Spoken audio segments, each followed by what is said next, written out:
자, 오늘은 우리가 욥기 23장을 나갑니다. 욥기 23장을 보는데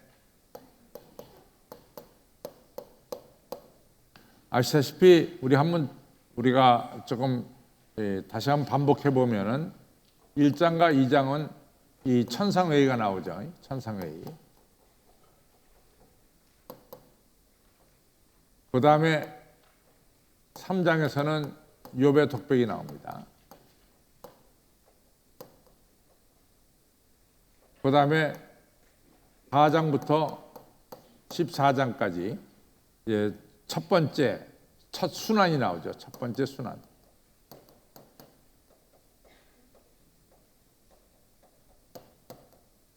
또 제가 첫 번째 순환하면은 여러분들이 처음 오신 분들은 이해를 못할 것 같아서 엘리바스, 빌닷, 소발 이 세 친구가 욥이 고난을 받았다고 찾아와서 욥의 고난의 원인에 대해서 이야기하고 그 다음에 엘리바스가 이야기하면 욥이 대답하고 또 빌닷이 얘기하면 욥이 대답하고 소발이 얘기하면 욥이 대답하는 이 첫 번째 순환이 나옵니다. 이제 두 번째 순환은 15장부터 21장에 두 번째 순환이 나옵니다.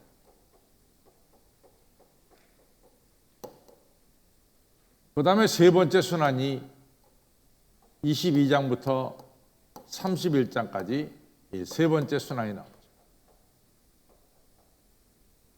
그러면은 우리가 이제 지난 수요일에는 22장을 생각했습니다. 22장은 엘리바스가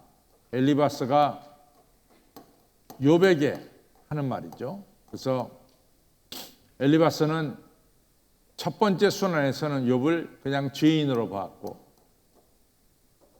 두 번째 순환에서는 욥을 악인으로 봅니다. 그 다음에 세 번째는 욥은 특정한 죄를 지은 욥으로 몰고 갑니다. 그 특정한 죄라는 것은 바로 뭐냐면 고와 과부를 억울하게 했고 또 헐벗은 자에게 모른 척했고 물도 주지 않았고 뭐 이러면서 율법에 아주 정확하게 쓰여진 특정한 죄에 대해서 이제 욥이 그러한 죄를 졌다 이렇게 이제 몰고 가죠. 그러나 우리가 욥기 31장에서 욥이 그렇지 않음을 우리가 다 살펴봤습니다. 그러면서 이 엘리바스가 욥에게 회개를 촉구합니다. 그러면 회개하면 하나님이 용서해 주실 것이고 또 하나님께서 회복해 주실 것이다 라고 하는 아주 일반적인 얘기를 이제 엘리바스가 하게 됩니다. 이러한 22장 엘리바스가 한 말에 대해서 오늘 우리가 읽는 23장에서 이제 욥이 대답하는 거죠. 욥이 대답하는 겁니다. 근데 우리가 지금까지 이제 봐서 알지만은 욥의 세 친구들이 끈질기게 주장하는 것은 인과 응모입니다. 보상의 논리로 얘기하죠. 보상 논리로 얘기합니다. 네가 숨겨둔 잘못한 죄가 있기 때문에 네가 지금 어려움 겪는 거야. 너 재산 다 없어지고 또 아들, 딸 10명 다 죽고 네 온몸에 욕청이 나고 너 아내가 너를 두고 도망간 것은 이런 것은 다 네가 숨겨둔 죄가 있기 때문에 이렇게 하나님부터 심판을 받는 거다. 벌을 받는 거다. 이제 이러면서 자꾸만 욥을 몰고 갑니다. 근데 욥은 계속해서 오늘 이제 본문에서도 나오겠지만 욥은 나는 그러한 죄를 진 적이 없다. 그 다음에 만약에 하나님이 죄 때문에 나한테 이러한 것을 내린다면은 이것은 매우 불공평한 거다. 불공평한 거다.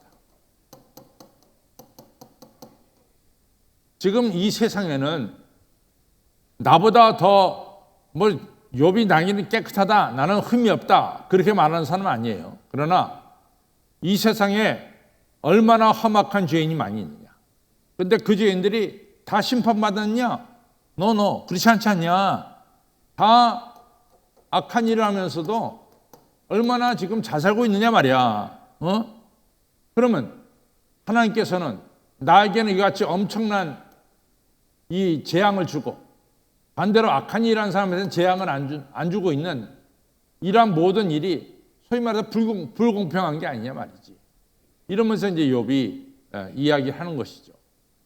그래서 오늘 23장에 들어서도 첫 번째 욥은 친구들의 말에 의해서 친구들의 이 말이 전혀 욥에게 위로를 주지 못합니다.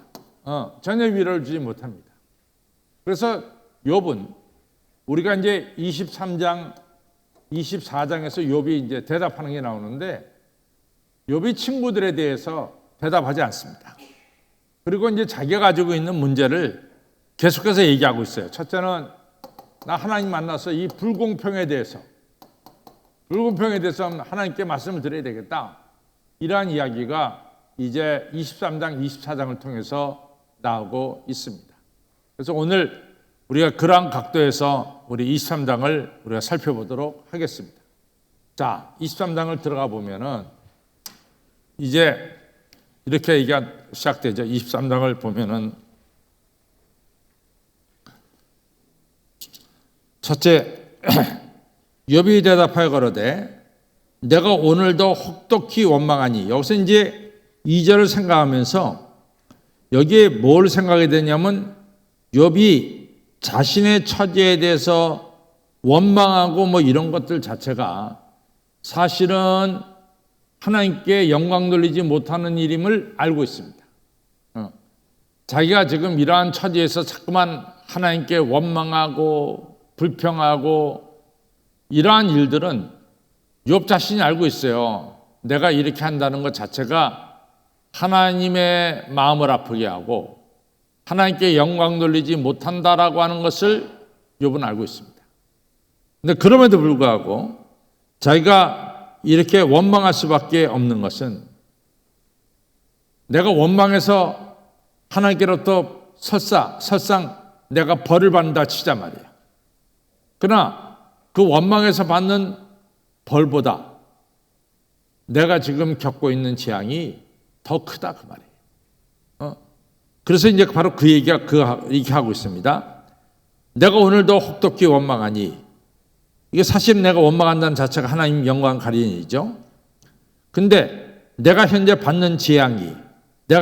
있는 재앙이 탄식보다 원망보다 중함이니라.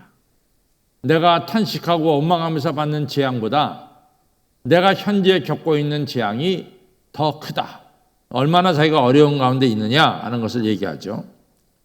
그래서 3절에 보면은 내가 어찌하면은 하나님을 발견할 것을 알고 그리하면 내가 그 하나님 보좌 앞에 나가서 그 앞에서 4절 내가 하나님 앞에서 내 모든 것을 호소하며 내가 변백한 말을 입에 채우고 내가 하나님께 드릴 말씀을 다 입에 채우고 말씀을 드려서 5절 내게 대답하시는 말씀을 하나님께서 내게 대답하심을 내가 알고 내게 이르시는 것을 내가 깨달으리라. 그러니까 문제는 욥은 어찌하든지 하나님 만나서 자기의 답답하고 안타까운 일을 다 말씀드리고 싶다 이거죠. 그래 그 다음에 하나님 무슨 말씀하시는지 내가 그 하나님 말씀을 다 받아들이겠다 이렇게 얘기하는 겁니다. 그런데 이제 6절에 가서 보면은 이런 말씀이 나와요. 그가 큰 권능을 가지시고 내가 하나님 앞에 나가서 내가 내 이야기 불공평을 이야기할 때 그가 하나님께서 큰 권능을 가지시고 나로 더불어 다투실까? 내가 이렇게 말하면 하나님이 그 즉시에서 나를 갖다 야단치시고 나에게 재앙을 내리실까? 이렇게 이제 생각도 해봅니다. 그런데 아니라 그렇지 않을 것이다. 도리어 하나님은 내 말을 들으시리라. 이렇게 말씀하고 있어요. 내가 하나님 앞에 나가서 내 억울함을 다 이야기할 때 하나님께서 나에게 큰 야단을 치실까? 이렇게도 생각해 봤는데 생각해 보니까 아니라 그렇지 않을 것이다. 도리어 하나님은 내 말을 들으실 것이다. 거기서 하나님 앞에서 정직자가 바로 자기를 가리킵니다. 그가 변론할 수 있는 것은 즉 내가 욥이 심판자에게서 이제 영영이 벗어나리라. 다시 말해서 내가 이 정직하게 살았기 때문에 우리 하나님께서 지금 내리시는 내 재앙, 이 재앙에서 내가 영영이 벗어날 수 있을 것이다. 그만큼 욥은 자기가 이런 어려움을 겪을 만한 죄를 진 적이 없다. 이 얘기를 다시 한번 하는 거죠. 이제 두 번째로 넘어갑니다. 두 번째 말씀이 너무 중요한 말씀이 여기 나오는데 그런데 내가 앞으로 가도 그가 계시지 않고 내가 앞으로 가도 하나님 안 계시고 내가 뒤로 가서 가도 보이지 아니하고 또 내가 이제 뭐 왼편으로 가도 오른편으로 가도 결국 하나님을 뵐 수가 없다. 쉽게 말해서 욥이 동서남북을 다 하나님 만나려고 찾아다녀도 참 하나님 뵐 수가 없구나. 이런 하나님을 뵐 수 없는 안타까움을 토로하고 있는 거죠. 그래서 그가 왼편에서 일하시나 내가 만날 수 없고 그가 오른편으로 돌이키시나 배울 수 없구나. 이거 쉽게 말하면 내가 동서남북으로 다 예수님 하나님 찾아가도 하나님 만날 수가 없구나 라고 하는 이러한 이야기입니다. 그런데 이제 10절의 말씀을 이제 우리가 이제 보겠습니다. 10절이 상당히 중요한 말씀인데 시작. 나의 가는 길을 오직 그가 아시나니 그가 나를 단련하신 후에는 내가 정같이 나오리이다. 아마 여러분들 이 말씀을 다 알고 계실 줄로 믿습니다. 너무나 중요한 말씀이죠. 욥기 23장 10절 말씀은 너무나 중요한 말씀입니다. 욥기 23장 10절 오직 그가 나의 가는 길을 아시난다. 하나님은 나의 가는 길을 안다. 그가 나를 단련하신 후에는 내가 정같이 나올 것이다. 욥이 현재 자기가 겪고 있는 이 고난을 통해서 결론을 맺은 건 뭐냐? 이 고난은 내가 멸망당하고 완전히 망하는 고난이 아니라 결국에는 자기가 정같이 나오는 이런 고난이라는 거죠. 마치 우리가 이 광석물을 불로 또는 물로 재련하면서 그 광석물을 통해서 정금이 나오듯이 바로 자기의 이 고난도 이러한 결론은 정금처럼 자기를 새롭게 하는 이런 고난이다. 그러니까 고난을 욥이 여기서 부정적으로 보지 않고 힘들지만은 부정적으로 보지 않고 긍정적으로 또 소망을 가지고 이 고난을 보고 있습니다. 긍정적으로 또 소망을 가지고 보고 있습니다. 그런데 욥이 이렇게 현재 자기가 겪는 이 고난에 대해서 이 긍정적인 또 소망을 가지고 볼 수 있는 그 이유를 11절, 12절에서 욥이 이야기하고 있어요. 11절, 12절에서 11절, 12절을 우리가 보겠습니다. 욥이 자기가 이 고난 속에서 긍정적으로 볼 수 있는 것은 11절, 12절에 그 해답이 나오고 있습니다. 11절에 보면은 뭐가 나오냐? 내 발이 그의 걸음을 따랐으며 나는 지금까지 우리 하나님께서 걸어가신 그 길을 내가 따랐습니다. 내가 그의 길을 지켜 하나님께서 내게 지시한 길을 지켜 진리의 길로 걸어서 내가 치우치지 아니했습니다. 내가 좌로나 우로나 치우치지 않았다. 여러분들 성경에서 좌로나 우로나 치우치지 않았다라고 말하는 것은 우상 숭배하지 않았다는 거예요. 구약 성경에서 내가 좌로나 우로나 치우치지 않았다라고 하는 것은 내가 우상 숭배하지 않고 하나님 한 분만을 오직 하나님 한 분만을 섬겼다. 이런 뜻이 있습니다. 그래서 우리가 아시다시피 여호수아 1장에서도 너는 좌로나 우로나 치우치지 말고 오직 여호와 하나님 한만을 바라봐라 라고 한 얘기는 저에 있는 바알신이나 우에 있는 아세라신이나 우상들을 쳐다보지 말고 오직 하나님만을 쳐다보라고 하는 이런 중요한 뜻이 거기 들어있어요. 그래서 여기서 23절에서 보면은 내 발이 그의 걸음을 바로 따랐으며 내가 그의 길을 지켜 치우치지 아니하였다라고 하는 얘기는 내가 하나님을 떠난 적이 없다. 나는 우상을 섬긴 적도 없다라고 하는 얘기입니다. 그 다음에 12절에 내가 그의 입술의 명령을 하나님의 입술에서 나오는 명령을 어기지 아니하였고 또한 내가 하나님 말씀을 얼마나 소중하게 여기느냐 일정한 음식보다 내가 먹는 음식보다 그 입의 말씀을 귀히 여겼다. 이런 분명한 얘기를 하고 있습니다. 내가 하나님 말씀 여태까지 잘 지켰어요. 내가 하나님 말씀 하나님께서 나에게 주신 말씀은 맛있는 음식보다 내가 더 소중히 여기고 내가 그 말씀을 순종하며 살았습니다. 라고 하는 이 분명한 자기의 이 걸어온 신앙의 길이 있기 때문에 내가 현재 받는 이 고난은 내가 받는 현재 고난은 멸망으로 가는 고난이 아니라 정금처럼 내가 빼어나오는 영광이 우리에게 주어지는 이런 고난이다. 이렇게 이제 말하고 있습니다. 참 중요한 얘기죠. 확신이 있죠. 근데 이제 여기서 이제 욥은 지금 고난이 굉장히 힘들지만은 그러나 그 고난의 결국은 정금이다 라고 하는 확신이 있습니다. 왜 확신이 있느냐? 지금 우리가 11절 12절에서 살핀 바대로 오직 하나님만을 자기는 섬겼고 자기는 하나님 한 분 외에는 다른 거 섬긴 적이 없습니다. 두 번째는 자기는 하나님 말씀에 순종하며 살았습니다. 이 두 가지 이유로 자기가 지금까지 살아온 거 보면 나 우상 섬기지 않았습니다. 나 하나님만을 섬겼습니다. 또 내가 하나님 말씀만을 어떤 것보다 더 중히 여기고 순종했습니다. 그러니까 내가 현재 받는 고난은 힘들지만은 결국은 정같이 자기가 나올 것입니다. 라고 하는 분명한 말씀을 하고 있습니다.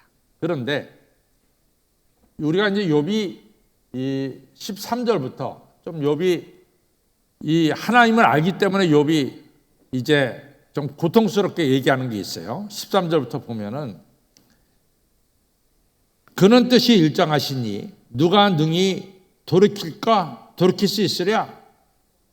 하나님은 그 마음에 하고자 하시는 것이면 그것을 꼭 행하시는 분이다 라고 한 얘기예요. 그러니까 욥은 하나님의 뜻이 뭔가 있을 거다. 하나님의 뜻이 있는데 이 하나님의 뜻은 하나님께서 돌이키시는 분이 아니다.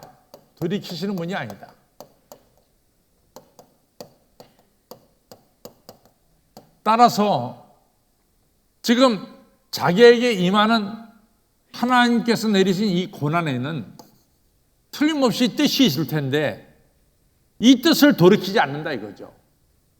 그래서 자기가 답답하다는 거야. 자기는 이 고난이 끝났으면 좋겠는데 하나님은 욥에게 고난을 주시면서 그 고난에 하나님의 뜻이 분명히 있다는 거죠.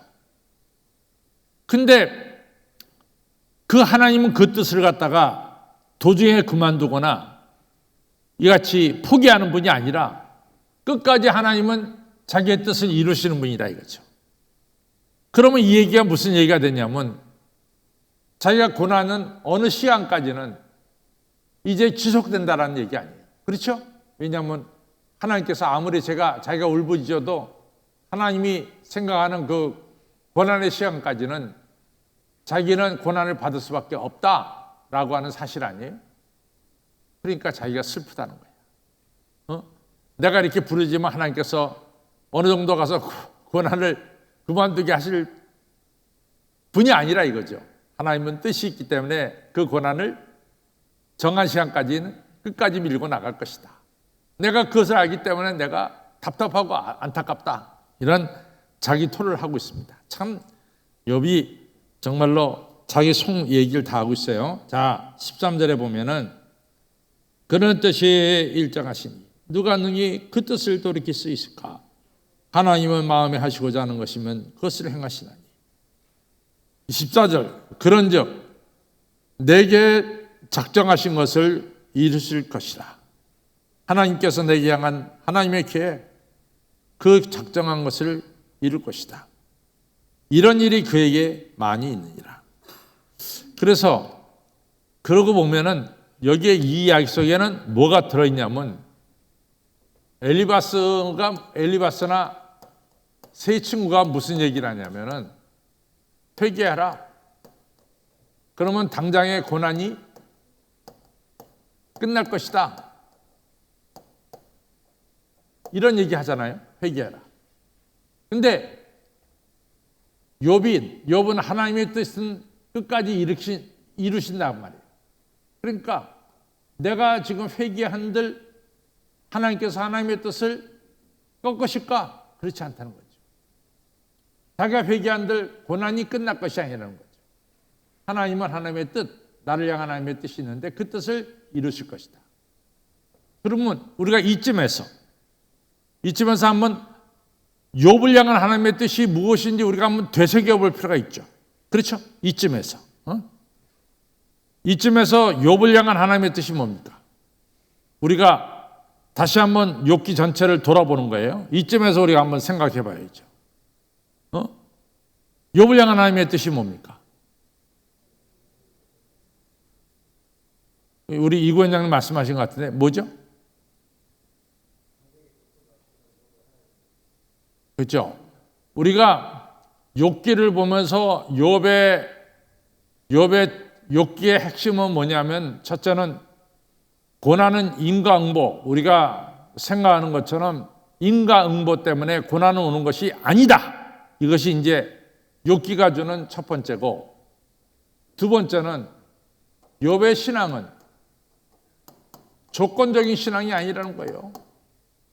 욥이 하나님께 축복받아서 하나님을 섬기고 또 하나님께 심판받으면 욥은 하나님을 떠나는 그런 주변 조건에 따라서 욥이 하나님을 섬기고 또 하나님 섬기지 않는 이런 신앙이 아니라는 거죠. 그렇죠? 그래서 욥의 신앙은 조건적인 신앙이 아닙니다. 욥이 이렇게 고난을 받아도 욥은 하나님을 떠나고 하나님을 저주하거나 하나님 욕하는 그러한 신앙이 아니라는 거야. 욥은 어떤 경우에도 욥이 축복을 받아도 하나님을 잘 섬기고 욥이 어려움을 겪어도 하나님을 변함없이 섬기는 흰남의 신앙, 조건적인 신앙이 아니라 조건을 넘어선 오직 하나님만을 섬기는 이런 신앙, 우리가 흰남의 신앙을 처음부터 제가 얘기하고 있습니다. 그렇죠? 그것을 우리가 이쯤에서 한번 되짚어 볼 수가 있는 거죠. 욥은 조건적인 신앙이 아니다 라고 하는 얘기입니다. 자, 또 가겠습니다.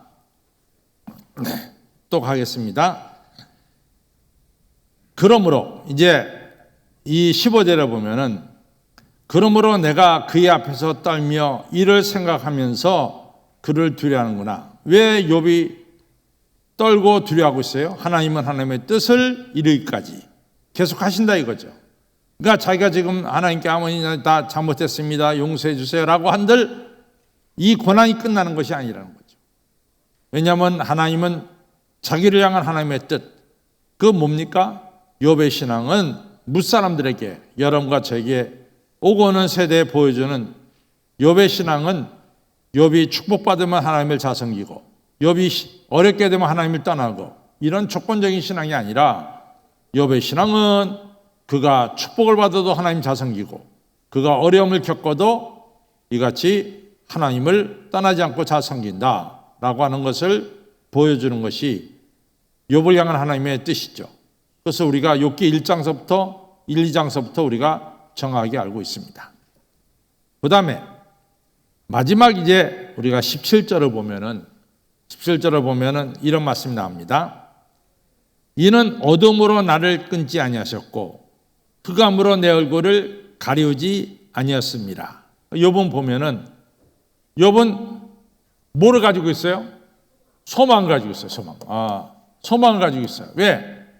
어떤 소망을 가졌어요? 이 고난의 끝에는 결국 뭐가 나온다? 정같이 나온다. 그러니까 이 소망을 욥은 가지고 있단 말이지. 욥은 자기가 지금 엄청난 고난 속에 있지만도 결국에 와서 뭡니까? 자기는 정금처럼 나온다. 소망을 가지고 있다 이거죠. 그래서 그 소망을 가지고 있다는 표시하는 말씀이 17절의 말씀이 되겠습니다. 17절의 말씀 다시 한번 읽습니다.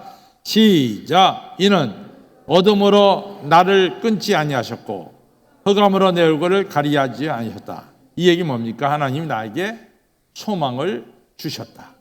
나는 어떤 경우에도 소망을 가지고 있다. 이런 말씀으로 일단 23절을 끝을 내고 있습니다. 자, 이제 우리 결론으로 가면은 좀 더 정확하게 오늘 공부를 우리가 정리할 수가 있을 것입니다. 결론 가겠습니다. 시작. 욥은 고난을 통해서 깨달은 것 중에 하나는 자신을 향한 하나님의 계획이 있으시다는 것입니다. 그리고 하나님께서는 그 계획을 실행하신다는 것입니다. 여기서 우리가 계획을 알고 있어요. 그 계획이 뭘까요? 욥의 신앙은 조건적인 신앙이 아니라 신남의 신앙이다. 조건을 초월한 어떤 경우에도 하나님을 섬기는 신앙이다 라고 하는 얘기입니다. 그것을 우리들에게 보여주고 계시죠. 그래서 욥은 고난을 통해서 깨달은 것 중에 하나는 자신을 향한 하나님의 계획이 있다. 그러니까 조건적인 신앙이 아니라 조건을 넘어선 신앙을 욥을 통해서 하나님께서 보여주시고 있죠. 그리고 하나님께서는 그 계획을 실행하신다는 것입니다.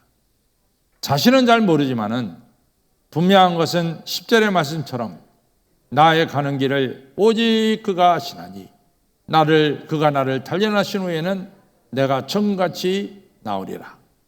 틀림없이 자기의 미래는 영광스러운 미래가 될 것이다 라는 말씀입니다. 그래서 현재의 고난이 어렵고 힘들지만 미래는 분명히 정금처럼 빛나리라는 소망을 말하고 있습니다. 요한계시록의 결론이 뭡니까? 요한계시록에서 주는 교훈 중에 하나는 현재 성도들이 받는 고난은 잠깐이라는 것입니다. 이후에는 천년왕국이 온다는 것입니다. 요한계시록은 도미티안 황제 때 로마의 도미티안 황제 때 황제 숭배 사상을 이같이 로마가 강요할 때 황제에게 절하지 않으면 성도들을 핍박하고 어려움을 주는 그런 고난이에요. 그런데 그런 고난은 요한계시록이 우리에게 주는 것은 길어봐야 3년 반이다. 길어봐야 3년 반이다. 그러나 3년 반이 지나면 천년왕국이 우리에게 주어진다. 고난은 짧고 영광은 길고 영원하다. 이것이 요한계시록이 우리에게 주는 중요한 가르침이죠. 그래서 욥도 그 얘기를 합니다. 지금 고난이 힘들지만은 분명히 미래는 정금처럼 빛나리라는 소망을 말하고 있습니다. 요한계시록에서 주는 교훈 중에 하나는 현재 성도들이 받는 고난은 잠깐이라는 것입니다. 이후에는 천년왕국이 온다는 것입니다. 자, 다시 읽습니다. 시작. 성도 여러분, 우리가 어려운 처지에 있다 할지라도 우리를 향한 하나님의 계획은 미래가 정금처럼 빛나는 것이라는 말씀입니다. 그러니 환난과 핍박 속에도 믿음의 선배들이 신앙을 지킨 것처럼 우리들도 오직 주님을 바라보며 신앙의 길로 나아가시기를 바랍니다. 그래서 하나님께서 계획하신 대로 여러분과 저 모두가 다 영광의 자리에 이르시기를 주님의 이름으로 축원합니다. 오늘 말씀을 통해서 우리를 향한 하나님의 계획이 있으심을 꼭 기억하시고 오늘의 어려움도 여러분들 주님 바라보며 이겨나가면은 정금처럼 우리가 나오게 될 줄로 믿습니다.